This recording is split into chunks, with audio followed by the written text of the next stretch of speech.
We're glad to have you with us. A few housekeeping notes before we begin. Today's audio is streaming through the audio broadcast feature, and it requires that you stay connected at all times. If you disconnect, please go to the Communicate menu found on the top toolbar and click Join Audio Broadcast. We encourage you to ask questions at any time throughout the duration of today's webinar.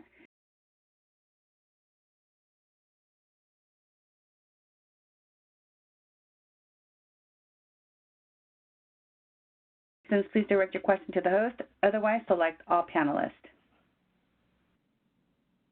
Cisco appreciates your feedback, and at the end of today's webinar, you'll be able to provide your feedback via short evaluation about today's presentation. So at this time, I turn the session over to our moderator. We have Kiran Godkonkar.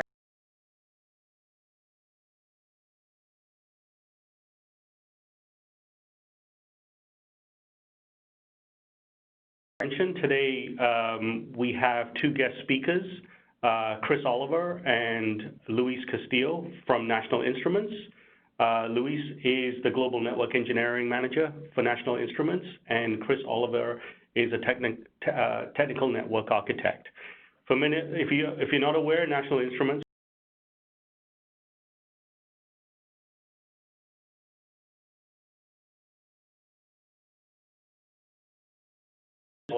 Chris and Luis for taking the time to come and present around how they actually selected Cisco as an SD-WAN solution, and more importantly, how they actually went through the process of migrating their existing WAN infrastructure over to SD-WAN.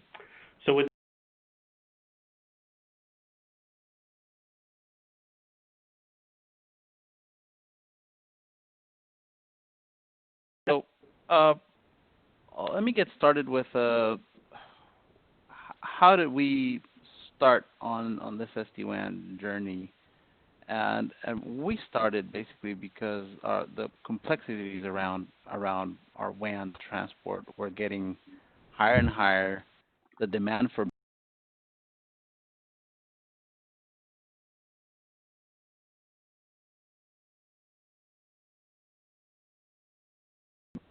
to transport our data.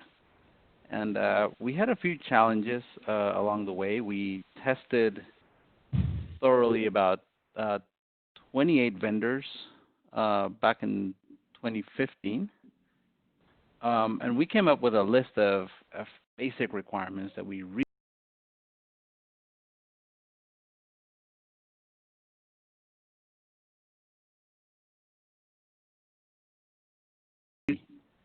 talked about is the orchestrator overlay.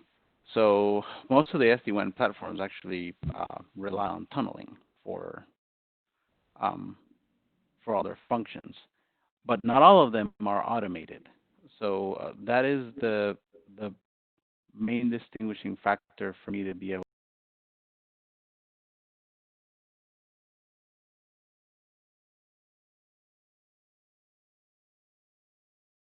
be fully orchestrated. I didn't want to worry about managing the PKI infrastructure. We wanted that to be all automated. And we wanted all the tunnel formation, either full mesh or hub and spoke topologies as we selected, to be automatically generated. Also,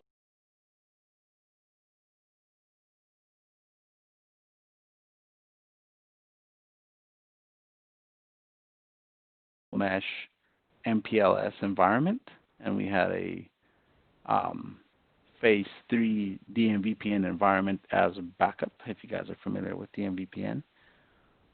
Third one is each SD-WAN router needed to replace a router. We didn't want to add infrastructure to our environment.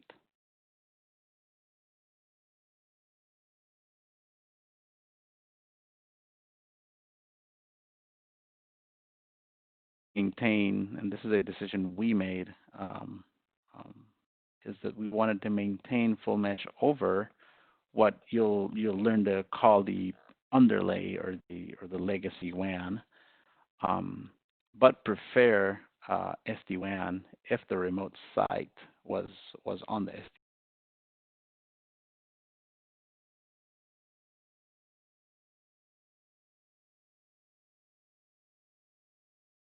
it hybridizes your SD-WAN deployment. We wanted to be able to select specific traffic and choose which path it wanted to go through. So if we wanted to select, selectors could be based on DPI, or it could be based on DSCP markings, or it could be based on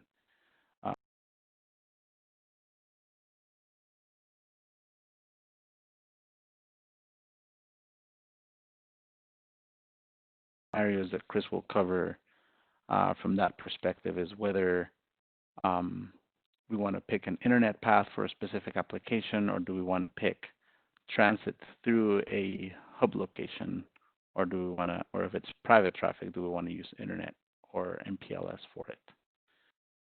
Then all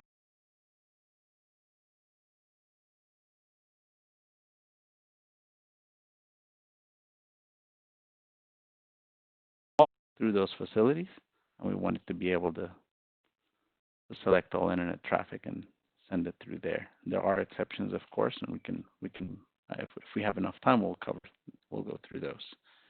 So Chris, next slide. So this is a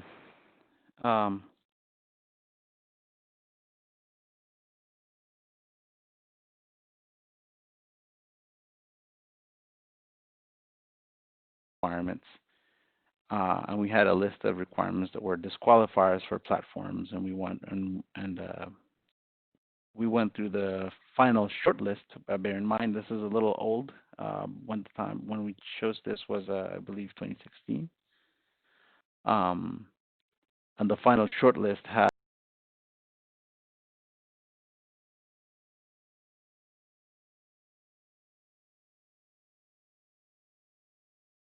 every single vendor against those to come up with a score and a qualification factor, so that we knew exactly what we were getting into.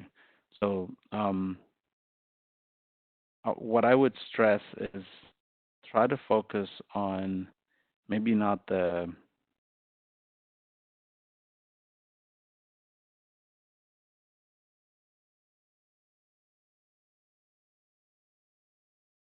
different way that they are managed, and they all have pros and cons. Central management is key. With central management also comes complexity in the form of templatizing. You have to templatize the configurations for different models. So there are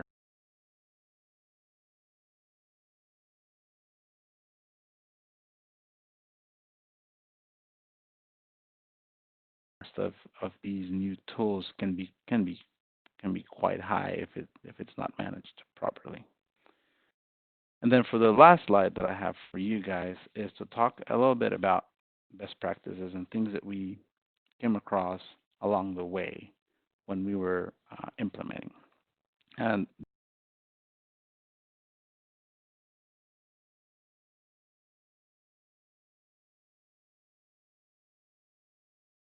closely, I would highly recommend you guys considering and bringing in a telecom expense management company if you don't have a mature practice within the company, mainly because SD-WAN products aren't necessarily on the cheap end. So the way we as IT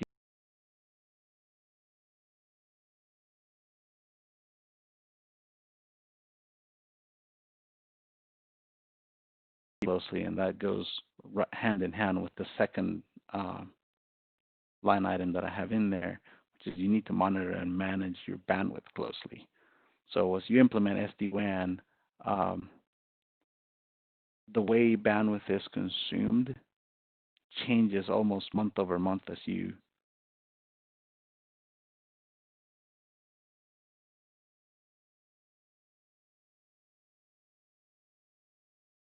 decide when to reduce bandwidth, and then after reducing bandwidth, how to chase your vendors so that it's reflected on billing, so you're actually getting the savings that you are promising the business as part of the SD-WAN platform. That seems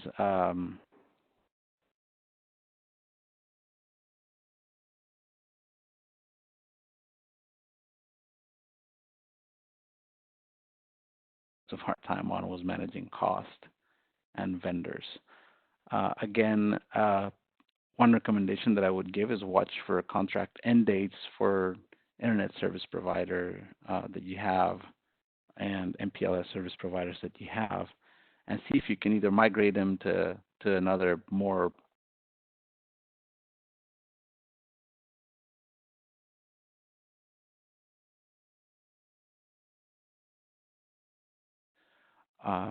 elasticity on the internet services and the MPLS services. So we, as part of this process, migrated to services that provide dynamic bandwidth. So month over month, we can decide to grow our bandwidth depending on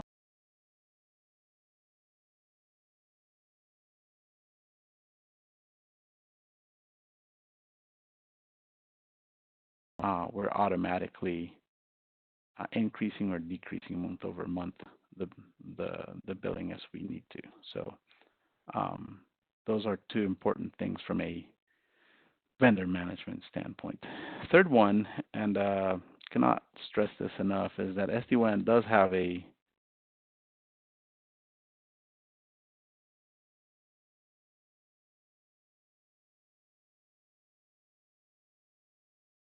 the other folks who have implemented SD-WAN to hear that the business pushes us to move faster once they realize that the promise of savings is actually there.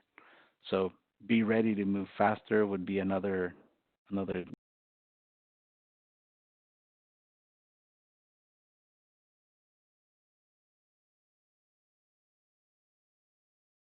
And what I mean by try not to focus on current equipment and using current equipment for SD-WAN is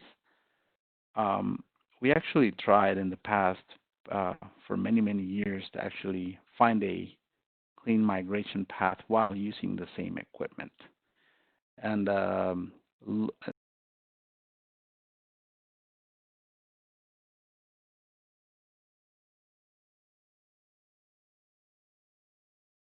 because using the same equipment on such a transformational technology, trying to use the same device that is actually hosting your current WAN, it just leads to instability, leads to problems, and you're going to lose trust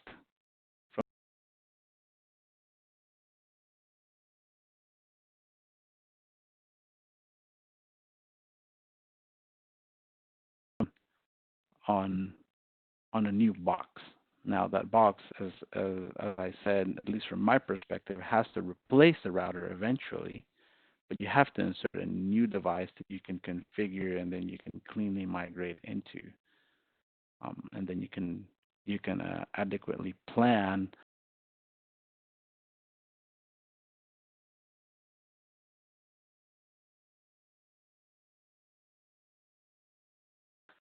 and take a two-step approach when you're actually deploying. We went through the design process and we found that it isn't quite as easy to deploy SD-WAN as the marketing slides will tell you. You actually domain into your network and adequately deal with all the nuances involved. So see if you can split your project into a couple work packages. The first one being when you actually design this and go through that change separately without having to think about all the changes that you have to make on your branch infrastructure and in your core infrastructure. So those are, to me, the 5 most important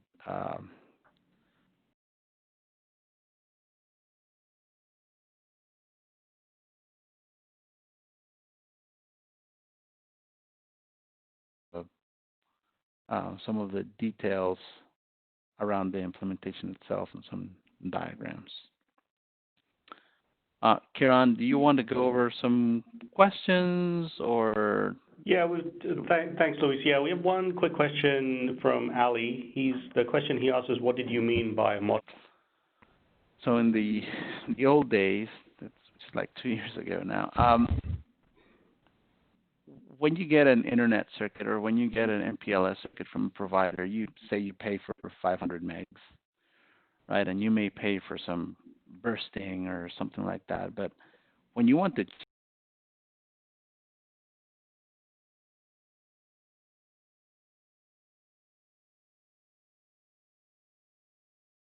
or days or months, depending on which vendor you're dealing with. But vendors are now coming up with newer ways to serve their customers. ISPs have portals, so that's something I ask all of our ISPs, like, do you have a portal? Do you allow to change bandwidth on your portal?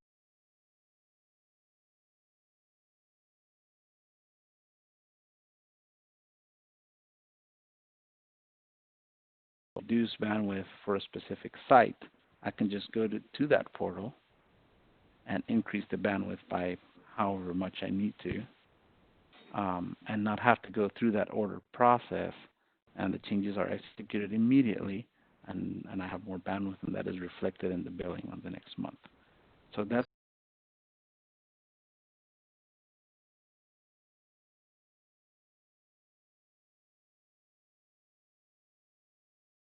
Awesome. And just sort of, can you talk a little bit about your timeline, overall timeline that it took you from the selection process to your deployment? so from the evaluation process to, I don't believe that would be the case today. There's a lot more information out there, and the vendors are all more mature. It took us about 6 months, and then for design and implementation, that was actually pretty quick. The design phase took about 1 month, and we are a large percentage complete. The reason why we are fully deployed is mainly for financial reasons, not because of the speed of deployment. Really, we've got it deployed already globally, budget everything in 1 year. Got it. We Okay. should hopefully be completed. And the number, I know you guys have a lot of employees. How many sites are you talking about? Or how many locations did you actually end up migrating? So we have about 8,500 employees globally, good 70% of those sites, and we've already impacted about 7,000 of those 8,500 employees. So the remaining sites are really small, and that was intentional. We focused on high impact sites first, so the others. Okay, cool. Awesome. So let's move on to, we've got a few more questions, but I think Chris is potentially going to answer those as he kicks off his section. Yeah, I would like to take on that Manoj around 100 meg, 1 gig, 10 gig.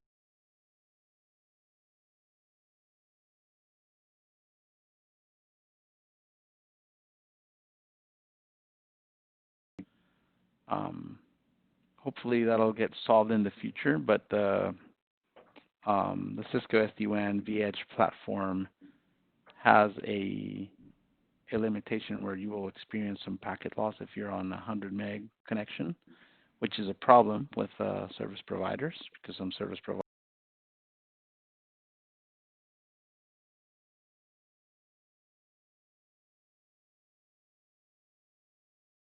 1 gig with no extra cost. That usually works. When it doesn't work, we have to put a switch in front of the circuit so that it can provide a 1 gig connection back to the VEdge box. So that's one thing that we ran into. 1 gig and 10 gig, not a problem.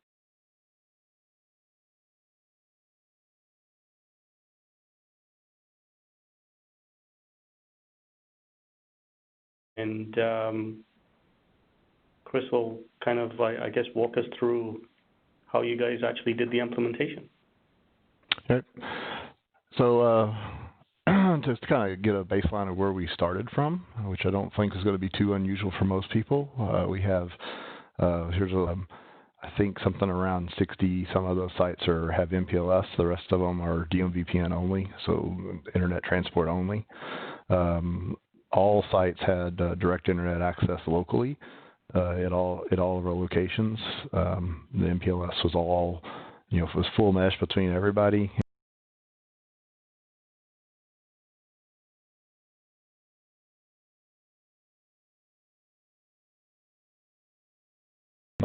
If the site was an MPLS and DMVPN was structured in a way so that it would be a backup path only, except for sites that were on DMVPN only. So you'd see traffic straight between a MPLS DMVPN site would be DMVPN to a DMVPN only site. So we weren't having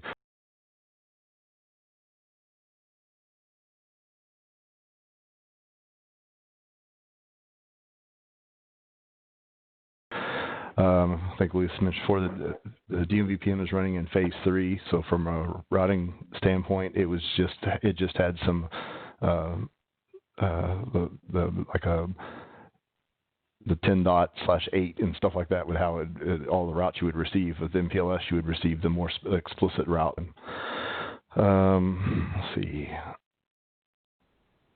But over the MPLS network, one of the primary, which everybody I guess would have, is we have a distributed call center. So calls come in a given region, and they're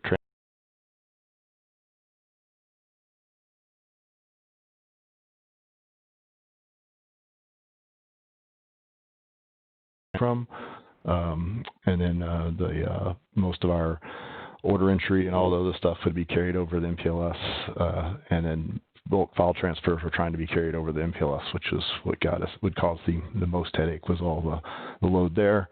DMVPN was kind of useless to us, as everybody knows. It is hence the reason to look towards MPLS or look towards SD-WAN. So this, as Louis said, one of the things we chose is to ensure that we could maintain connectivity to the underlay, or the way everybody else considers the private bandwidth.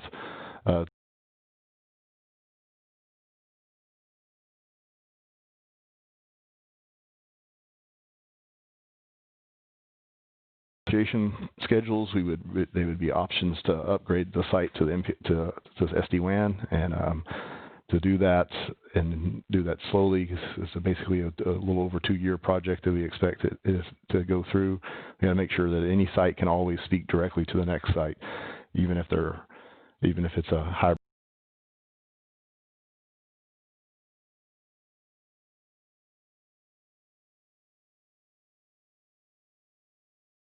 If you have the money to come along up front and create some kind of regional hub and spoke, which is with the final goal that we're moving towards, you could eliminate a lot of your routing headaches that you get into with getting access to the underlay, to the overall.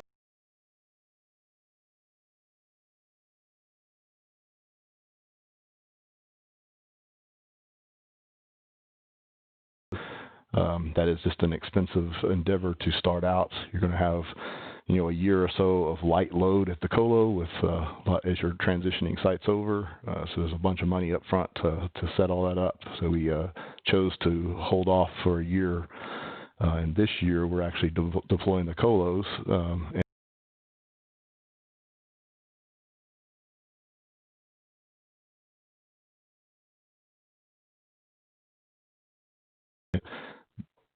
Private bandwidth, VPLS, MPLS type connectivity in region for a better price point for the same bandwidth that we play for a global provider that has reach. They had the reach to get to any one of our, 70 sites. Basically, we have every major country and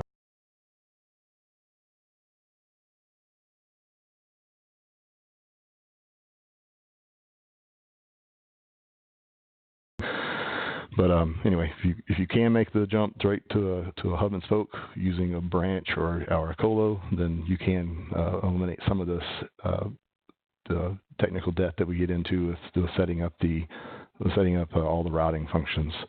So we can, I'll step into that, what we got into piece of it, so we'll go through that now. Yeah, so if I'm able to interrupt there for a second, Chris. So Chris was talking about technical debt and about managing your hybrid state. And that is a key point here, because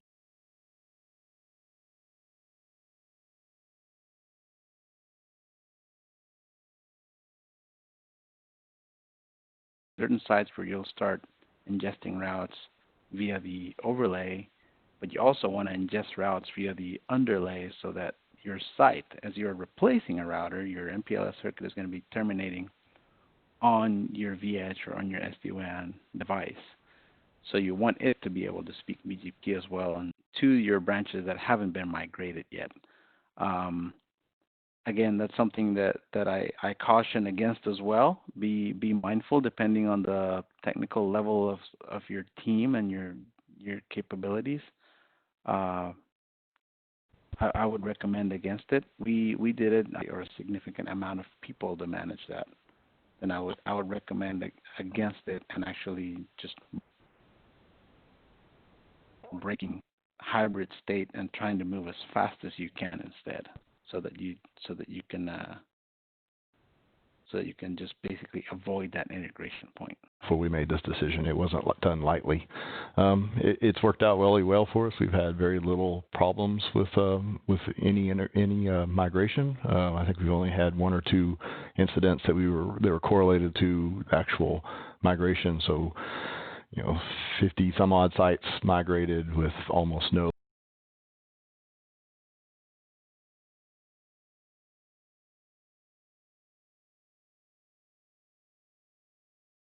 swap cables for us from the old hardware to the new hardware as we'd actually turn the site on to the SD-WAN. So we'll take a look now at actually how some of the major design points that were made. Basically, for any of the hubs, the data center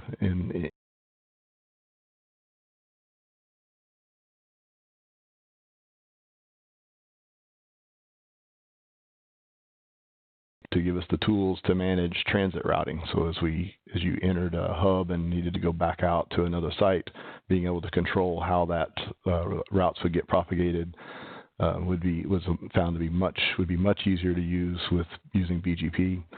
More specifically in there, if you notice in the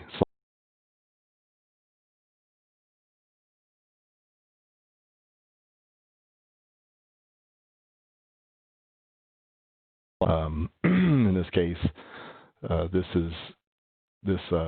scenario here still maintains unique routers at a main hub. This is not true in a branch. A branch, you would eliminate your DMVPN, and your MPLS router would eventually go away, or Internet Edge router, or whatever you want to call it.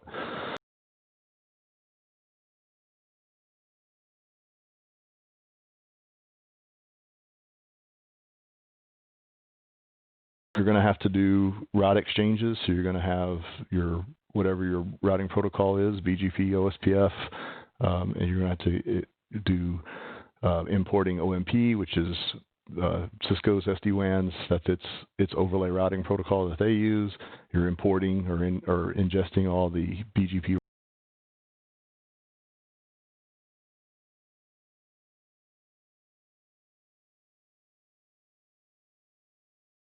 VPN has to be. You're going to have to do some route exchange on those pieces.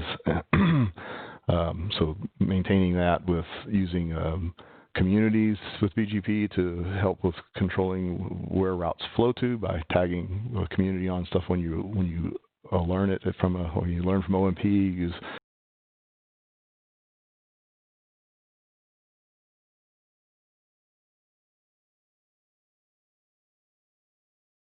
BGP so that you don't have to worry about routing loops. So at this point, it's self-protecting. A route obviously learned from like AS3. AS3 is not going to re-announce that to anything that it sees its own AS path in. So that keeps us from having to worry about poisoning the local table of a router, like that you got to take into account. They're very manageable once you get your structures down. Everybody can follow it going forward without a lot of extra training. But anyway, so this would be for a hub site, either data center or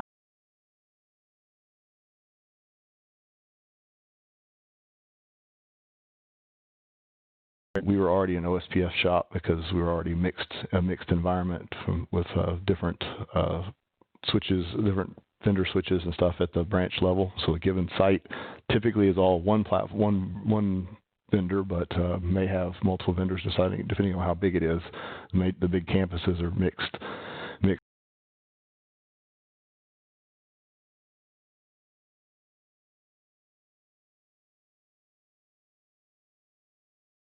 Is again for loop control was to making sure that when we mutually import and export between different routing protocols, making sure we don't have routing loops where we're just importing the same route from somewhere else. We used OSPF and SSA areas to manage that. So in these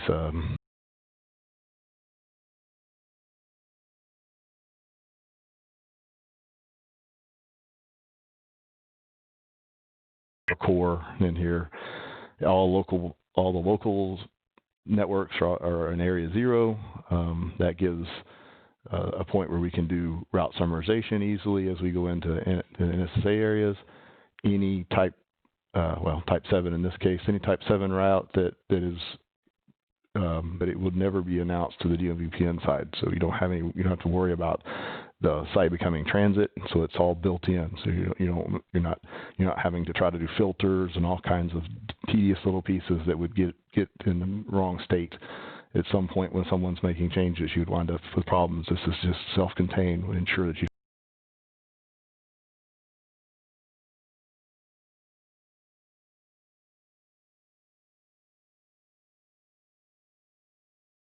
for the group. We chose OSPF in the branches not due to it was not a technical decision. It was a financial decision.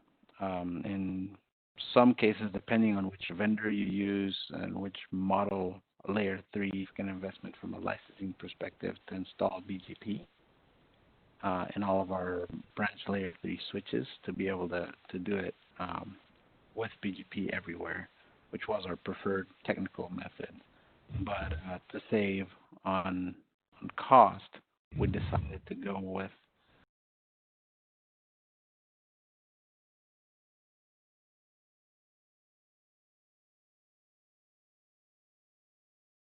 is easier and safer to do it with BGP everywhere. Yeah, that's true. It's definitely was a trade-off on licensing. You could ran all of it as BGP, and then obviously had less for people to be trained up on. Not that there's a whole lot in there, but there obviously there's a slight difference between the like the 172/12s and the 10/8. That's what shows up on at this point, where the vEdge is carrying the actual summary routes from each site. So the overlay would have preference is preferred just because it has a longer mask.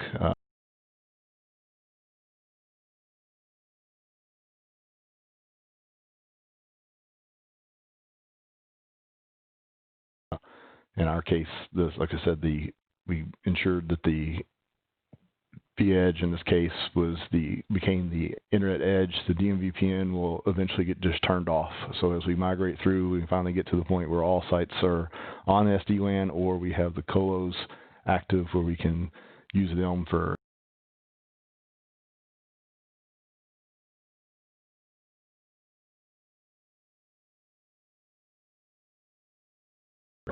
in this case, we actually will remove the DMVPN, and you'll just have the vEdge doing all the work at the site.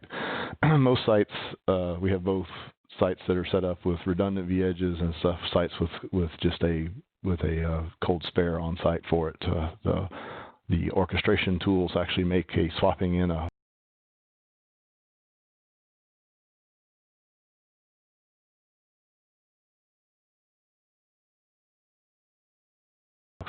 of dual homing and those pieces like that. So So an option that you have that would have been more difficult than the old style to have someone physically put the hardware in and you try to get a config on it. You can actually do that fairly simply on the SD-WAN platforms.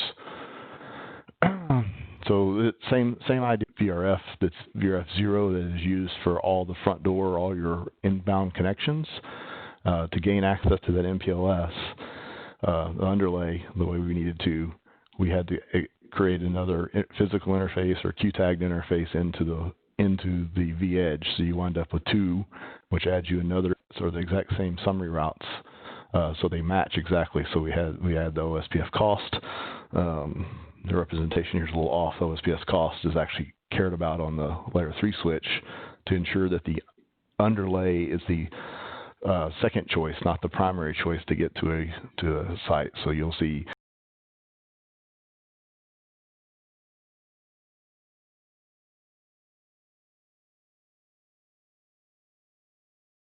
VPN 0 in here, and then obviously DMVPN stays the same. Oh, that switched on me. So that's the gist of how you do the migrations. Like so, as we move forward, we get back to the final goal of having regional hub and spokes reasonable in a lot of sites if you need a routing protocol anymore, because now all traffic would just be defaulted to the V-edge, and the V-edge would sort out where it's going to go.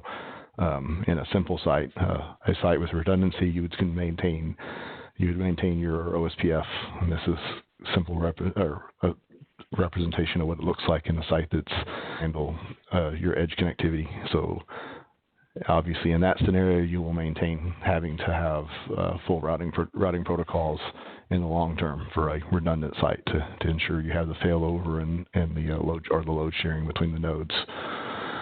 So Chris, just to pause there for a couple of questions. Asynchronous backup traffic should use the MPLS network and not the SD-WAN link?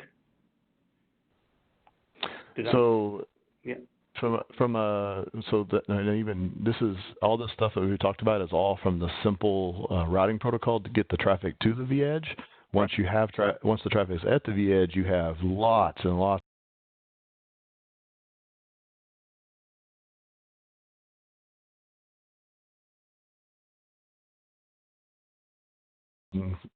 performance or selecting traffic by path we use DSCP. So based on what the DSCP markings that we've historically had, we've used that to group those and select if it's going to use MPLS or using the internet path. In our scenario, what's actually happens is voice that is part of our call center prefer and select the overlay that uses the MPLS path. Everything else actually winds up preferring our internet connections. So we have a gold and silver tag that is used, and most everything else would prefer that, and that's including all of our Skype. And we basically very seldom have anybody complaining about problems with quality of it. And in this scenario, our voice is typically our transport is transcontinental internet path, which is because we don't have the colos fully active yet to do regional hop-off.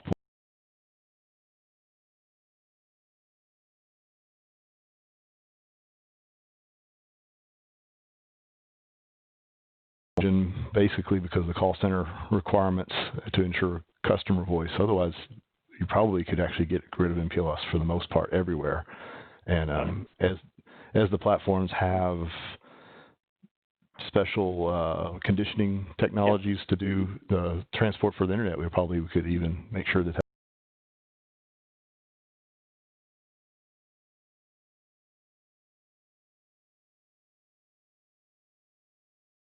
keep going through the questions since we have about 15 minutes left, and I'll see if I can take some of those.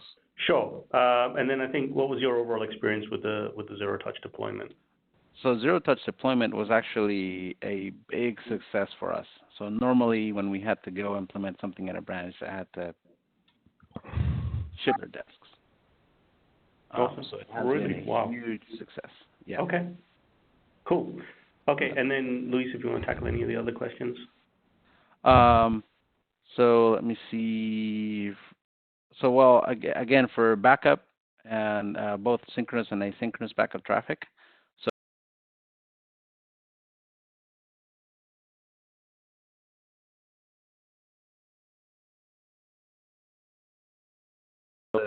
determine an SLA for an application, and you can define that application via an access list or via DSCP marking or even via DPI. And then you choose the preferred transport for it. So for example, we have a file application technology for source code for our R&D department called Aspera.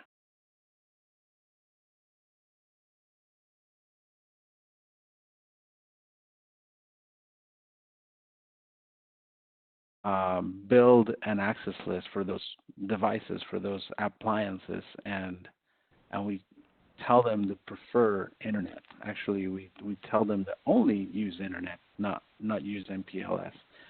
The great benefit of that is that in the past we would have to manage that through PBR.